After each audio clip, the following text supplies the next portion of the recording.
Hey there, welcome to the James Show, News Talk 820 WBAP, now on FM at 93.3. Well, inflation's still going. It's not making as big a headlines. Now that the election's over, we're talking about dumber stuff and trying to solve mysteries, and people have kind of moved away from these kind of heady economic topics, but nevertheless, unless you got a 3% raise in the last year, you probably got a 3% pay cut, just like me. Joel Griffith is joining us from the Heritage Foundation. Just how bad is inflation in this latest report, Joel? Well, these are some bad numbers once again on the inflation front. Year over year, the overall price index rose 2.7%. Keep in mind, the target is supposedly 2%, but it's even worse when it comes to the core rate. Was even higher, closer to 3% year over year. What's very interesting with this is the month over month annualized is even worse. Month over month, both the core and the general price index are rising at a 3.6% average annual rate. That is nearly twice the target the Federal Reserve has set. And yet the Federal Reserve is intent on continuing to lower interest rates, which are likely to stoke inflation even more. Well, one of the underpinnings of a lot of us and our theories on inflation have to do with balancing the budget. Is there any hope that that could get done anytime soon? Not in the near future, and that's because we are borrowing nearly 40 cents of every dollar that we're spending on the federal level on some years. And sadly, neither party seems to want to get that spending under control. In fact, the incoming president, even though he is definitely pro-growth on many of the business side and in cutting regulation, he says he doesn't want to touch Social Security spending, which we have to make changes to entitlement programs long term to get on the road to fiscal solvency. Yeah, they're going to wait till that collapses. They only have like 6 more years of that, and they'll have to deal with it then. But I'm not surprised he's kicking the can on that because it's so radioactive, politically speaking. But when we look at the inflation number, we know this is a fudge number. We know chain CPI isn't even a real measure of the growth in prices because, you know, it brings in some assumptions like if the price of beef goes up so much, you'll substitute in more chicken. And so this is sort of a muted number. What would you say, Joel, is closer to the real number of the inflation that we're actually having to deal with out here in the real world? Well, you've made a very good point. And one thing that I'm very concerned about is housing.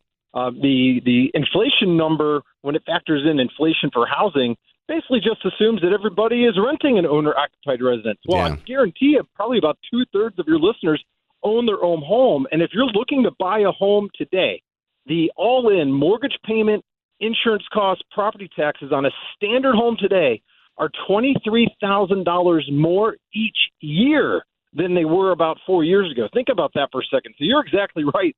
The inflation numbers, as bad as they are, this 22% rise of the last few years, understates what most families are dealing with. And second of all, the inflation rate does not take into account the rising cost of consumer debt. We know that families have added, so a lot of families have added $10,000 to their credit card debt over the last few years. Well, if you look at the rising interest rate on credit card debt multiplied by the average actual balance, the typical family today is spending $1,500 more per year just on the interest on their credit card debt. I feel like I'm being attacked here, Joel. Let's not bring up credit card debt, sensitive subject in the Parker household. Can I ask you, there's a weird anomaly that happened to Elon Musk. Within 1 day of each other, Tesla stock was both, it hit the magic numbers of, it was up 69% for the year. And it's now at $420. And what are the odds of that? Elon Musk said, just as the prophecy foretold. It's kind of hard to argue with that when those two magic numbers happen at the same time. Hey, it's an interesting coincidence, but numbers are like that. The odds are small that would have happened, but I would bet you, at least the lunch, that Elon's prophecy had nothing to do with the stock price hitting that magic number at the time that it did. So it's just a Christmas miracle. That's all it is. It's a Christmas miracle. All right. Thank you very much. Joel, how do they find your work outside of the James Show? Go to heritage.org. Just put my name in there and you'll see all my work. Thank you. Joel Griffith, Heritage Foundation. Appreciate your expertise, sir. Yeah, I know you see the inflation every time you go to the old drive-thru, every time you go to the grocery store. It's a beating, isn't it? 800-288-9227, 9227. Coming up next, we're going to talk about these drones. Can't we just shoot them out of the sky? I mean, that's what a lot of people are already suggesting. And I know that's like our first instinct because, we're Texans and we got guns and we love guns. And we grew up playing duck hunt. But shouldn't we have like a little more thoughtful, intelligent reaction to this? I know that's kind of my first one, too. Like, I wonder if I can hit one. Like, got some buckshot. Got the shotgun. It's got a nice spread on it. For real, what do you think's going on with these drones? Who's doing it? What do we do about it? Is this China? Is this Iran? Is this Russia? Who's messing with us? Or is it just some teenagers who ordered some drones off Amazon and they're having a good time watching everyone on the news flip out?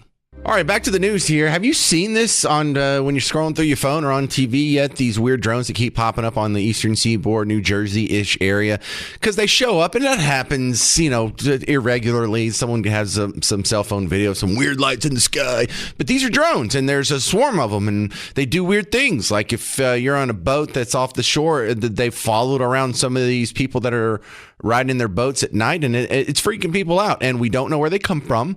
They look like they're coming from offshore. And so there's a couple of weird parts, legally speaking, about being in the sea that make it kind of hard to identify who's doing it and where it's coming from. And what do we do about it? We don't know who it's coming from. The government says it's not our drones. It's not drones from our military. And no, we don't know whose drones they are. So either they're lying to us, or they're covering something up, or they really don't know, and I don't know which one's worse. How do you not know? Okay, so what do you want to do about it? Well, some people's knee-jerk reaction is, let's start shooting them down. This is Chris Smith in New Jersey. This is not Yosemite Sam from Texas saying we need to go shoot them down, just whatever they are. Let's find out. This is a guy from New Jersey saying it. But we always seem to miss something, and I'm very concerned that we're missing something here. I've raised the issue, as has my colleagues, Maliotakis and others in New Jersey and New York, about these drone sightings. So last night I was on the beach in Island State Park in Ocean County with the sheriff. He has been working it every single night. He's got his own tethered drones chronicling. One of his officers 2 nights ago saw 50 drones come in off the ocean right there. Cool.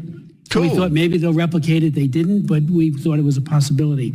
Then last night we had a number of other people there, including a commanding officer from the Coast Guard, who said that one of their 47-foot motor lifeboats was followed by between 12 and 30 of these drones as they went through the water. Creepy. Right behind them. Creepy. And I said, what's the rules of engagement? I mean, you do it if you're fighting against a narco trafficker or something.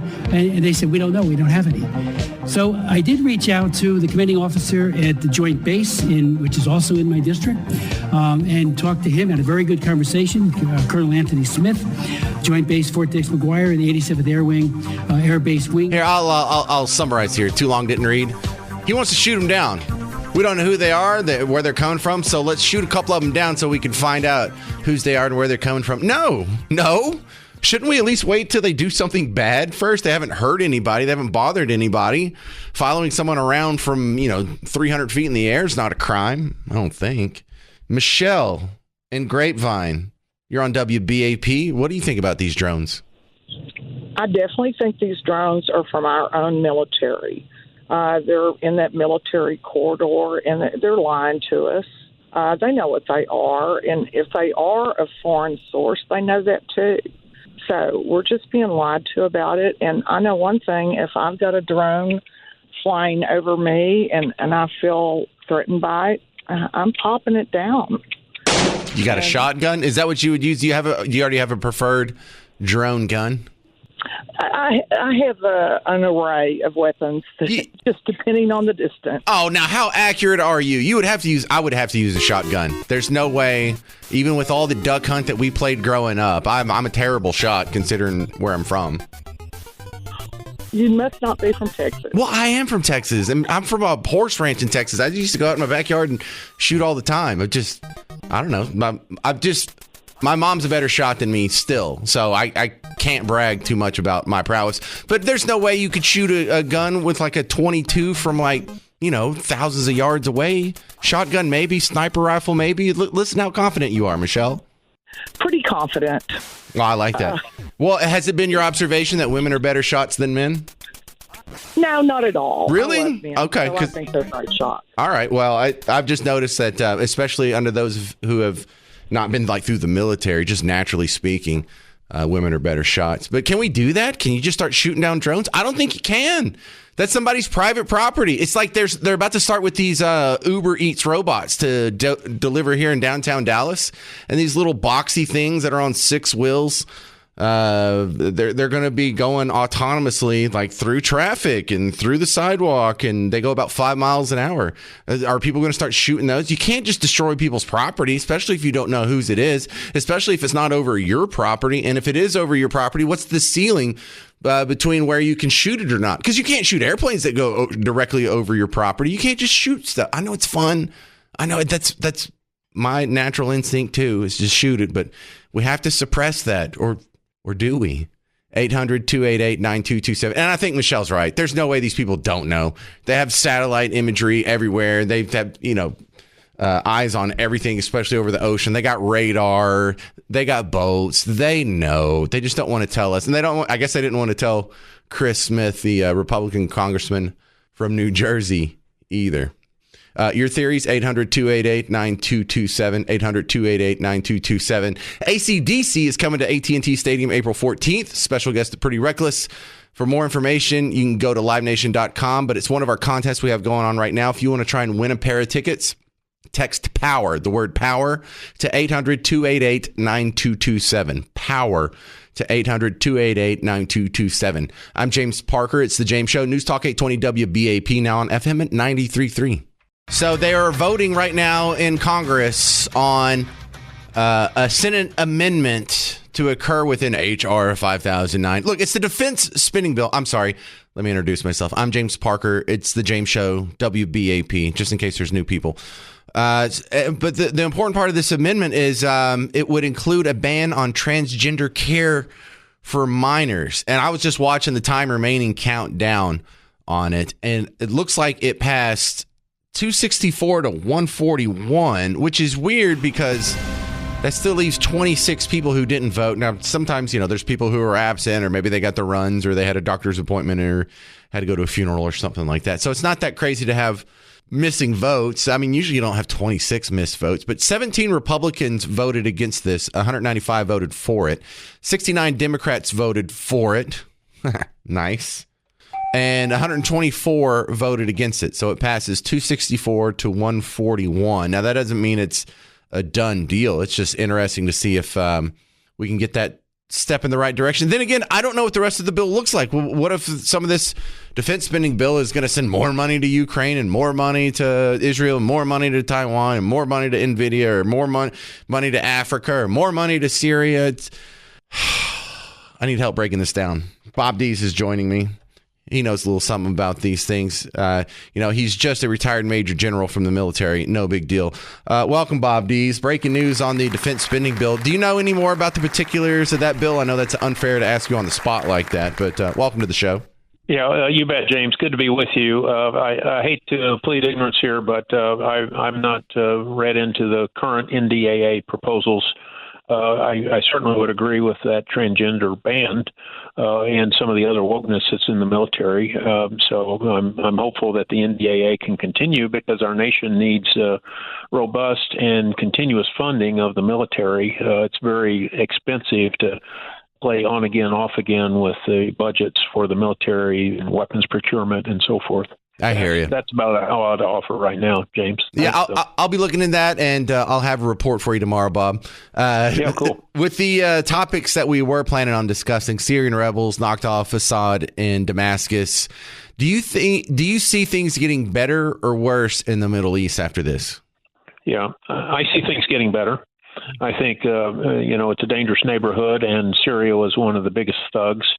And with the demise of Assad, a lot of people are cheering that, except for Iran and Russia, of course, because, they potentially in Syria, chemical weapons, resurgence of ISIS from eastern Syria, impact on Israel, Middle East balance of power.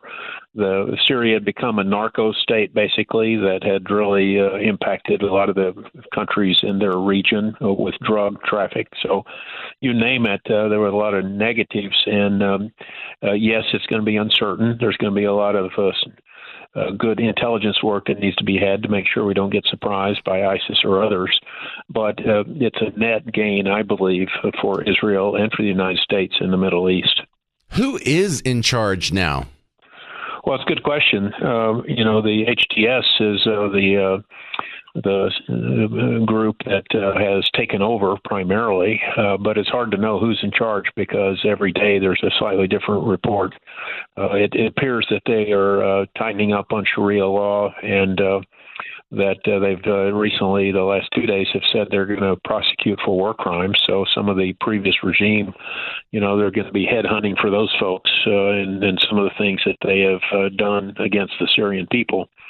So these HTS folks, they are apparently in charge right now. But what we don't know is how they will administer and govern.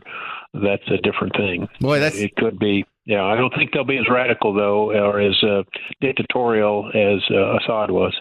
That's got to be unfortunate for, his tight cadre of generals who are about to, probably be put to death or hung at the gallows soon. He's just going to, spend out the rest of his days just playing with his food in Moscow? Maybe. I don't know. Frankly, there have been multiple reports about where he really is. I haven't heard 100% confirmation that he is in Moscow eating his, peas and carrots, but maybe he is. All right. Well, I appreciate your expertise here, Bob Dees. Where can they find your work outside of WBAP? Oh, my. It's good. Healthyveterans.org. We do a lot of great things for veterans. We're getting back out on the street, do good things for America. We have tiny homes, trauma recovery, a 9-month course, and we're seeing great outcomes. So we're pretty unique across the United States in terms of our business model. We're sustainable farm ranch construction operations, and we take referrals, so people can go to healthyveterans.org. They can refer somebody that's stuck in their parents' basement playing video games or under a bridge or incarcerated, or maybe they've tried to outrun their trauma with their job. There's all sorts of conditions of people we take here, but we help them get healthy and get back out on the street. So appreciate you asking.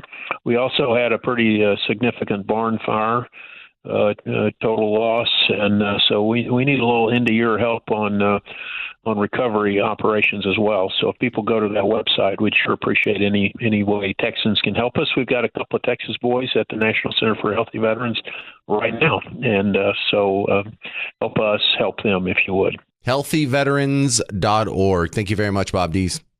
Thank you. Appreciate it, James. You do a good work. Thank you. Major General Bob Dees on the James Show.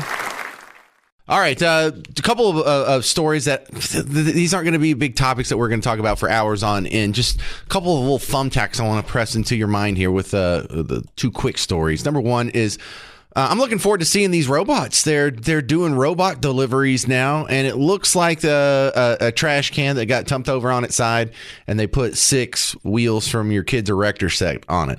It looks like a toy. It really does. It kind of looks like one of those low effort robots that they did in the first Star Wars, where you could tell they didn't have a whole lot of budget, so they just took like the waste bin and painted it silver or whatever. There's not a whole lot going on. However, I can already think of a handful of issues. First, it doesn't weigh a whole lot, so couldn't you just steal it?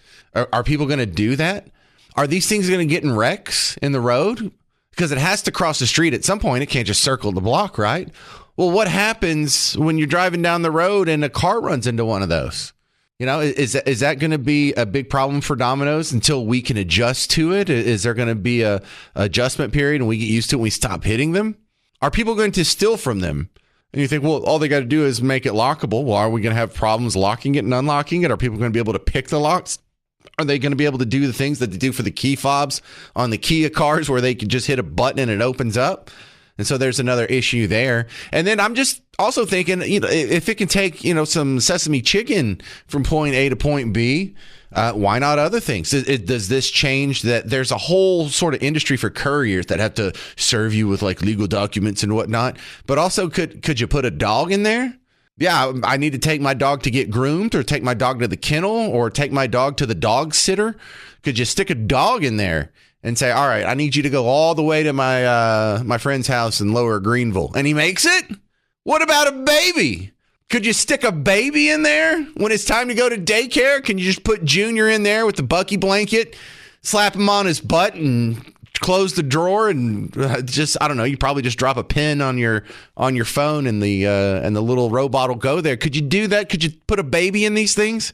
So all kinds of unanswered questions, and these are sort of rhetorical. I don't have the answer for them, but I just want you to have these questions in mind, because there's going to be reporting and there's going to be problems with these things. And I figure eventually we'll get it worked out and we'll all enjoy these things, and they'll be the most normal thing in the world probably in about 5 years or so.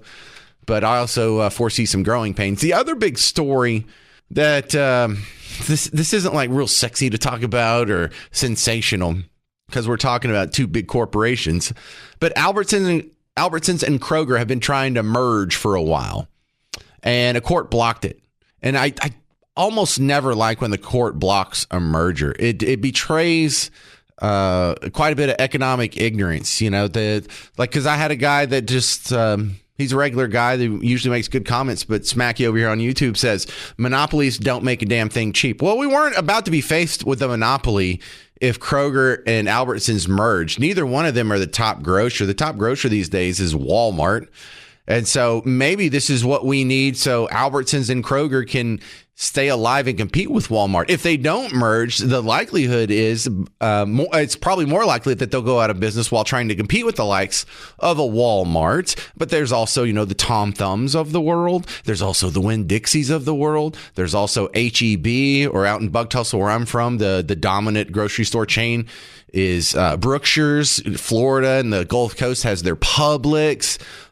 In Louisiana, they have Rouse's. So, we are far from a monopoly, number one. Number two, when you say monopolies don't make a damn thing cheap, that's untrue too. Sometimes they do. For a while there, I don't know if it's still the case, but when there was some monopoly lesson that was taught to me like 15 years ago, where over 90% of the aluminum here in America comes from Alcoa, and aluminum is still ridiculously cheap. Now, they have a monopoly of our market, but if they started jacking up their prices, our producers could buy from someone overseas. And so even though they have technically a monopoly, more than like 90 or 95% of the base aluminum market, actually, they are pretty cheap. And really, when you saw Windows have more than 90% of the PC operating system market, they didn't go crazy with the prices as well. So no, sometimes monopolies don't have negative consequences. Sometimes if monopolies do the right thing and keep products cheap or quality high, there's actually a pretty good recorded history of that. And also it's hyper rare for a monopoly to exist in a natural open market without government intervention. And for the few times it does pop up, it has a tendency to not last very long. Like for a while, Apple had a monopoly on the smartphone market with their iPhone, because they were the only people that were making smartphones. And that only lasted about 3, maybe 5 years before Android and everybody else started getting into the game. So no, I'm not scared of monopolies. And if you've been trained to be scared of monopolies, you need to go unlearn all of that robber baron nonsense that the public schools fed to you. And really, I learned that in college too. They weren't robbers. They weren't barons. They weren't the gentry entitled elite. Almost all of them were self-made successful industrialists who did nothing but bring humanity forward and improved a lot of life of the ordinary citizen across the planet. Other than that, though, yeah, terrible guys.